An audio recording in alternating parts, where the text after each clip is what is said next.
Hi students, in last class we are discussing about unitary methods. So in that we have completed the problems related to direct proportion. Okay, today we are going to discuss about indirect proportion, very important concept. What do you mean by indirect proportion? Indirect proportions means that what? So in this indirect proportion, if the value of one quantity increases, in this indirect proportion, if the value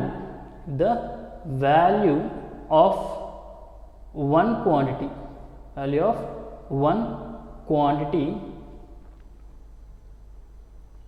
increases, the value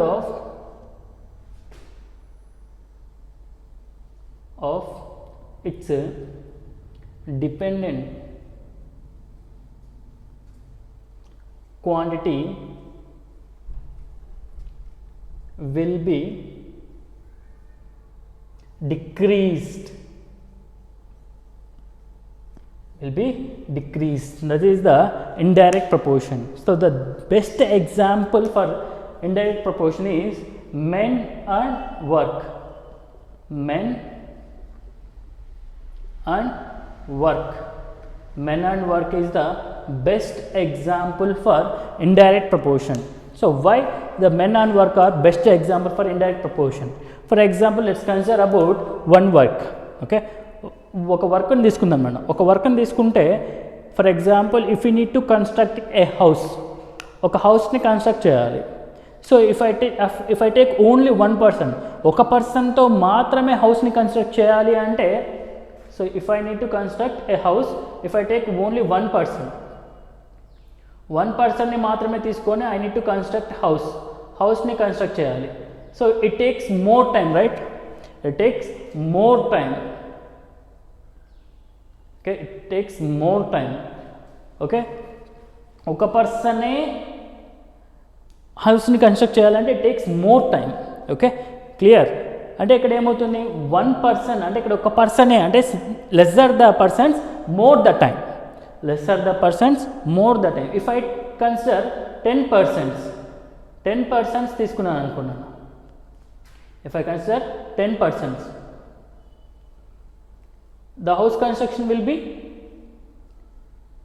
less time. అంటే when it consider about the one personతో consider చేసుకుంటే 10 persons అనే వాళ్ళు త్వరగా finish చేస్తారా లేదా? అంటే ఇక్కడ ఏమవుతుంది, నెంబర్ ఆఫ్ పర్సన్స్ ఇంక్రీజ్ అవుతుంటే టైం ఏమవుతుందన్నా డిక్రీజ్ అవుతుందా లేదా? That is the indirect proportion. If the value of one quantity increases, ఇక్కడ ఏమవుతుంది, నెంబర్ ఆఫ్ పర్సన్స్ ఇంక్రీజ్ అవ్వడం వల్ల ఏమవుతుంది, టైం అనేది డిక్రీజ్ అవుతుంది. అంటే మోర్ టైం కాస్త, ఫర్ ఎగ్జాంపుల్ ఒక పర్సనే చేస్తే ఒక 6 months తీసుకున్నాడు అనుకోండి, 10 persons తీసుకుంటే ఏమవుతుంది, it will be finished in span of 1 to 2 months. Okay, ఇక్కడ నెంబర్ ఆఫ్ పర్సన్స్ ఇంక్రీజ్ అయ్యాయి కాబట్టి ఖచ్చితంగా టైం అనేది ఏమవ్వాలి, డిక్రీజ్ అవ్వాలి. Okay, that is indirect proportion అన్న. Best example for men and work. Okay, let's consider about some problems related to men and work. ఇక్కడ ఏమవుతుందంటే నాన్న, we need to think reverse position, అంటే డైరెక్ట్ ప్రపోర్షన్కి రివర్స్గా థింక్ చేయాలి. Okay, direct ప్రపోర్షన్కి కొంచెం ఆపోజిట్గా థింక్ చేయాలి. So please concentrate more here. 4 men can do a piece of work in 5 days. What they have given, Anna? Given that 4 men doing ఒక piece of work ని 5 daysలో చేస్తున్నారు. నేను 5 daysలో చేస్తున్నారు. ఓకే, అలా అయితే one man do it in how many days? నార్మల్గా మనము direct proportion problems తీసుకుంటే 4 chocolates ప్రైస్ 20 rupees అయితే 1 chocolate ప్రైస్ ఏమవుతుందన్న 5 rupees అవుతుంది. అంటే 4 chocolates 20, 1 chocolate ఏమవుతుంది 5 rupees. అంటే ఇక్కడ 1 అంటే నెంబర్ ఆఫ్ క్వాంటిటీస్ తగ్గింది కాబట్టి ప్రైస్ కూడా తగ్గింది. కానీ ఇక్కడ ఏమవుతుందంటే ఇన్వర్స్ అవుతుంది, నెంబర్ ఆఫ్ పర్సన్స్ డిక్రీజ్ అయ్యారు కాబట్టి డేస్, అంటే వర్క్ చేయడానికి కావాల్సిన డేస్ అనేవి ఇంక్రీజ్ అవుతాయా లేదా? Okay, number of persons decrease అయినప్పుడు వర్క్ డేస్ అనేవి చాలా ఇంక్రీజ్ అవుతాయి అన్న. Okay, so that's why we have to multiply. ఇక్కడ డివిజన్ కాదు చేయాల్సింది, ఇక్కడ మల్టిప్లై చేయాలి. సో ద వన్ మ్యాన్ ఎన్ని డేస్లో చేస్తాడు అంటే 4 into 5 days చేస్తాడు నేను. because the number of number of persons are decreased. Number of persons decrease అయినప్పుడు నెంబర్ ఆఫ్ డేస్ అనేవి ఏమవుతాయి, ఇంక్రీజ్ అవుతాయి. So the 1 man do it in 20 days. చూడండి అన్న, 4 persons 5 days చేస్తున్నారు, 1 person ఏం చేస్తున్నాడు 20 days చేస్తున్నారు. This is about indirect proportions. Okay, this is the problem related to indirect proportions అన్న. ఇక్కడ మనము రివర్స్లో చేయాలి. 1 person అన్నప్పుడు ఏమవుతాయి, డేస్ అనేవి మల్టిపుల్ అవుతాయి. డేస్ అనేవి దేంతో మల్టిపుల్ అవుతాయి అంటే నెంబర్ ఆఫ్ పర్సన్స్తో మల్టిపుల్ అవుతాయి. Clear? Do a piece of work in 12 days. What they have given అన్న, 6 women do it in 12 days. Okay, so and they are asking in how many days could 4 women complete it. Okay, అంటే 4 women ఎన్ని డేస్లో complete చేస్తారో అని అడుగుతున్నాను నేను. అంటే ఇక్కడ ఏమవుతుంది, 6 women నుంచి 4 women మాత్రం అడుగుతున్నాను. అంటే నాకు 6 women ఉన్నారు, 6 women అయితే 12 daysలో కంప్లీట్ చేస్తారు. బట్ ఐ హ్యావ్ హైడ్ అంటే నేను 4 women మాత్రమే తీసుకున్నాను, అయితే ఎన్ని డేస్లో కంప్లీట్ చేస్తారని. ఇలాంటి క్వశ్చన్స్ ఉన్నప్పుడు first of all we need to go for the 1 unitary methods కదా. 1 women ఎన్ని డేస్లో కంప్లీట్ చేస్తారో చూడండి. ఇక్కడ చూడండి, నేను ఇందాక చేశాను కదా మనం, 1 man డూ ఇట్ ఇన్ అన్నప్పుడు ఏమవుతుంది, నెంబర్ ఆఫ్ డేస్ని నెంబర్ ఆఫ్ పర్సన్స్తో మల్టిప్లై చేయాలి. 1 man 1 person అన్నప్పుడు. సేమ్ అలానే 1 woman do it in how many days are there? 12 into 6 days. So 1 woman do it in 72 days. ఒక ఉమెన్ మాత్రమే తీసుకుంటే 72 days చేస్తున్నాను నన్ను. అలా కాకుండా ఐ నీడ్ రిక్వైర్డ్ 4 women. నాకు 1 woman కాదు కావాల్సింది, నాకు 4 women. So 4 women do it in so 4 women. ఇక్కడ నెంబర్ ఆఫ్ పర్సన్స్ ఇంక్రీజ్ అయ్యారా లేదా నాన్న? 6 women నుంచి 1 woman అయినప్పుడు డేస్ ఇంక్రీజ్ అయ్యాయి. 1 woman నుంచి 4 women అయినప్పుడు ఏమవుతుంది, డేస్ డిక్రీజ్ అవ్వాలా లేదా? నెంబర్ ఆఫ్ పర్సన్స్ ఇంక్రీజ్ అయినప్పుడు. సో డేస్ అనేవి ఇప్పుడు ఏమవుతాయంటే 72 by 4 days.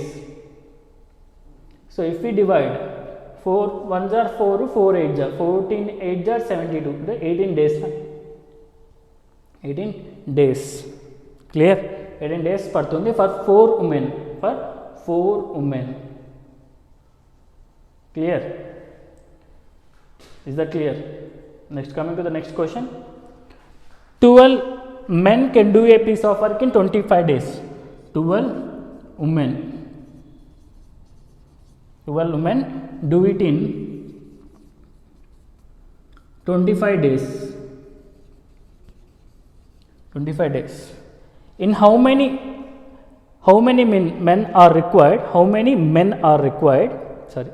In how many men are required to do in 20 days? ఇక్కడ చూడన్నా 20 daysలో ఫినిష్ చేయడానికి 12 men తీసుకుంటే 25 days పడుతుందంట. ఒకవేళ 20 daysలోనే ఫినిష్ అవ్వాలంటే నాకు ఎంతమంది మెన్ రిక్వైర్ అవ్వాలి? I need to take how many men. Okay, ఎంత మెన్ని తీసుకుంటే 20 daysలో ఫినిష్ చేయగలను వర్క్ అని. అలాంటప్పుడు ఏం చేస్తామంటే నాన్న, we need to go for the 1 day. Okay, ఇంతకుముందు 1 woman 1 man తీసుకున్నాం కదా, ఇప్పుడు ఏం చేయాలి అంటే 1 day తీసుకోవాలి. So 1 day. సో రివర్స్లోకి వస్తే 1 day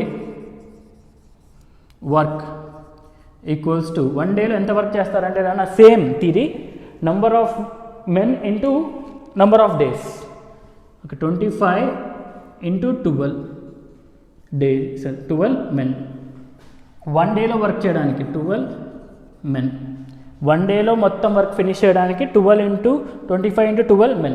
so don't multiply this value, ఎందుకంటే మనం నెక్స్ట్ డివిజన్ చేయాలి కాబట్టి. So I required in 20 days work. సో 20 days వర్క్ అంటే 1 day నుంచి మనకి ఏమేమి వెళ్ళాం నాన్న, we are going for the 20 days. 20 days work అన్నప్పుడు ఏమవుతుంది, నెంబర్ ఆఫ్ మెన్ అనే వాళ్ళు డిక్రీజ్ అవ్వాలా లేదా? So it will be 25 into 12 by 20 men are required. 20 men are required. This is enna. Okay, calculations cheyali. So if we do the calculations, so 5 5s are 5 4s are 4 1s are 4 3s are. So what is the remaining thing left here? 5 into 3. 5 into 3, which is equals to 15 men are required. 15 men are required. Once again I'm explaining this question. ఒకసారి చూడండి అన్న, 12 women వచ్చేసి, sir 12 men అన్న ఇక్కడ, sorry 12 men can do a work. Women కాదు, 12 men. 12 men ఏం చేస్తున్నారంటే అన్న, they are completing the work in 25 days. 12 men are completing the work in 25 days.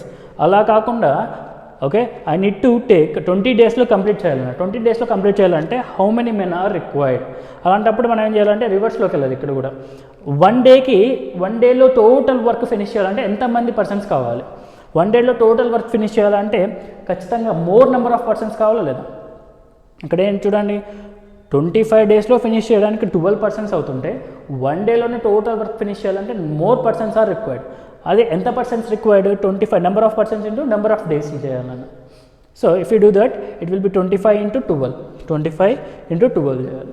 But ఇక్కడ నాకు 1 డేకి నాకు కావాల్సిందండి 20 daysకి కంప్లీట్ చేయడానికి how many men are required. 20 days అన్నప్పుడు ఏమవుతుంది, just we need to divide. Okay, 20 daysని డివైడ్ చేయాలి. ఎందుకంటే డేస్ అనేవి ఇంక్రీజ్ అయ్యాయి కాబట్టి ఈ 25 × 12 days ఖచ్చితంగా డిక్రీజ్ అవ్వాలా లేదా?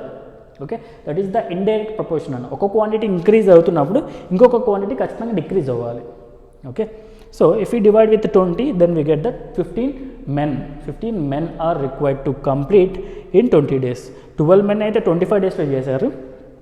15 men అక్కడ చూడండి, మెన్ ఇంక్రీజ్ అయ్యారు కాబట్టి డేస్ డిక్రీజ్ అయ్యాయా లేదా? That is also you need to consider. Okay, ఇక్కడ ఇండైరెక్ట్ ప్రపోర్షన్స్ అనేవి very very very important questions and somewhat difficult questions అన్న. But you need to concentrate more. ఒక్కసారి మీరు కాన్సన్ట్రేట్ చేసి అర్థం చేసుకుంటే it will be very very easy. Okay, that's why please go through these questions. I will explain some more questions. Okay, some more questions with previous examples also. Please go through these questions very well. If you understand these questions and you get the clear idea, so you need to remember this: indirect proportions to direct proportions both are opposite. Indirect కి antonym ఏంటన్నా డైరెక్టే కదా. So అక్కడ మనం ఎలా అయితే చేసామో దానికి రివర్స్లో చేస్తున్నాం. ఇక్కడ చూడండి, 1 person అయితే మోర్ టైం తీసుకుంటాడు. 10 persons అన్నప్పుడు ఏమవుతుంది, లెస్ టైం. అంటే నెంబర్ ఆఫ్ పర్సన్స్ ఇంక్రీజ్ అయ్యారు కాబట్టి టైం డిక్రీజ్ అవ్వాలి. అలాంటి గుర్తుపెట్టుకోన్నాను. ఓకే, అలానే గుర్తుపెట్టుకుని మనం ప్రాబ్లమ్ చేస్తాం. Okay, please go through this video. Okay, మీకు అర్థం కాకపోతే ఇంకొకసారి రివైజ్ చేయండి. Okay, don't leave it. If you are not getting means that, you don't leave that, because definitely we get the 2 questions from the men and work unitary methods. That's why please concentrate more on these chapters. Okay guys, please pause this video and note down into your class notes. Thank you guys. Okay, I will explain some more problems with previous examples in next class. Thank you.